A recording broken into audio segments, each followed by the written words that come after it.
Welcome to the Banker Lamp. Please enjoy the video. You start by getting the essentials in place so you can write code immediately. Install Python 3.11 or newer and make sure Python version works. This ensures libraries will match tutorials.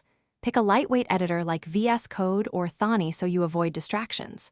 Create a project folder, then run Python mvenv and activate it. This isolates packages.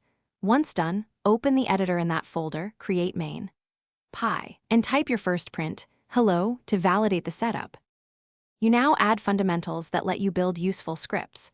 Start with variables and the main data types, strings, ints, floats, lists, and dicts, and write one-line examples for each so you see behavior. Next, practice control flow, if conditions for loops and while loops, combine them to process lists. Write simple functions with clear inputs and return values, then call them from main. Make frequent use of the REPL to experiment and run Python main. Py to observe real output while you iterate.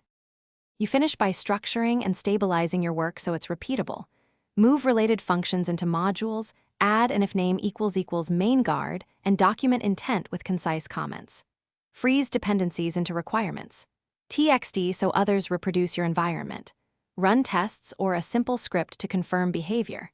If something breaks, don't panic. Read the traceback from top to bottom, then reproduce the error with a minimal example. This isolates the issue and speeds resolution. Thanks for watching. If this was helpful, leave a like and consider subscribing. See you next time.